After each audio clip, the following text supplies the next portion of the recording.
Can you tell us a little bit about, your background and how you first got into sports journalism and media?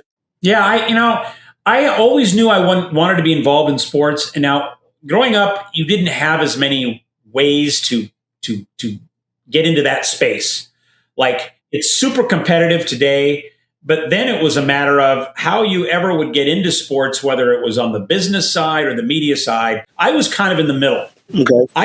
My first thought about a job in sports was, I remember, like, that what do you want to do when you grow up question, probably in middle school. I was like, general manager of the Dodgers. That sounded really good.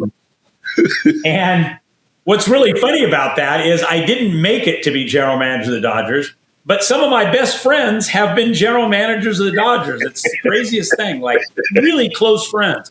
And I think that was the gods saying, you know what, we can't get you quite to where you were thinking, but we can get you pretty close and have good relationships. That's good enough already. So, yeah, I got to USC, and when I mentioned sports, they immediately sent me to the physical education department. And then when I was talking to counselors there about classes like biochemistry and kinesiology, I said, no, this isn't what I had in mind. And they sent me over to the communication journalism school.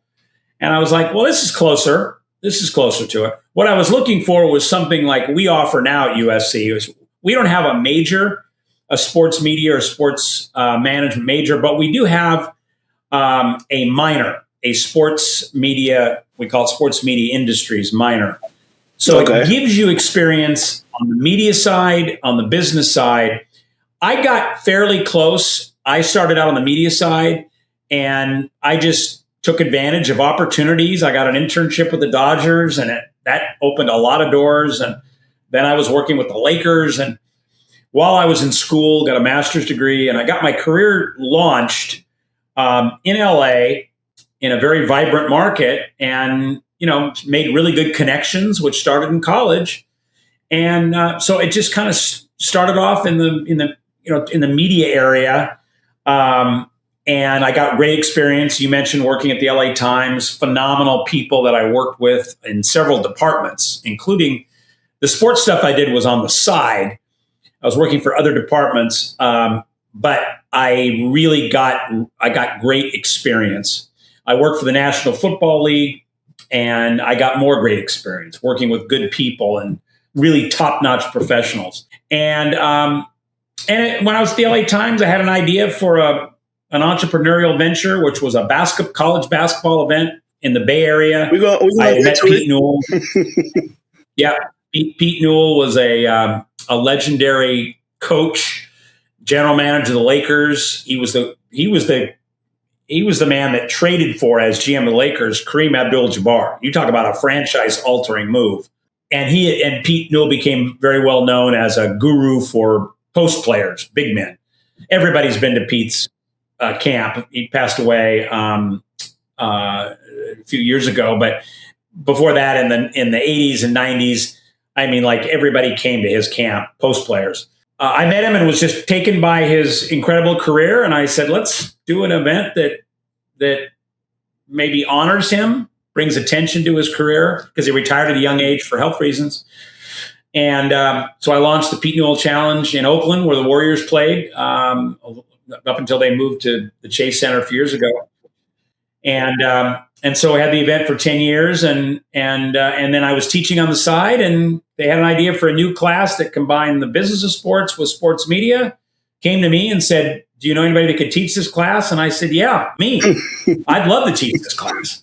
I was teaching a small sports reporting class. This was an idea of a bigger auditorium on a big stage.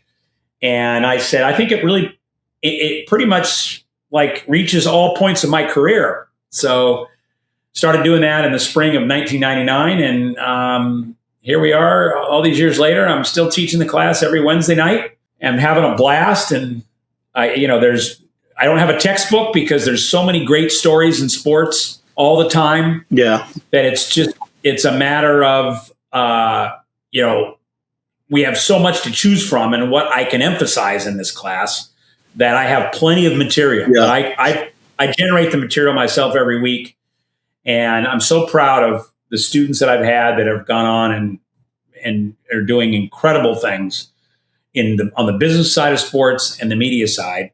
We just keep kind of adding to, like the curriculum, and now we are offering this new class in the fall. I created another class that combines it's the intersection of sports and technology, how tech has impacted streaming and analytics and all the ways that tech has impacted sports. So I think we're hitting on areas that are really relevant, important, and I think they help prepare students for careers, whether it's on the business side of sports or the media side. And it really encompasses, things that I've done at some point in my career.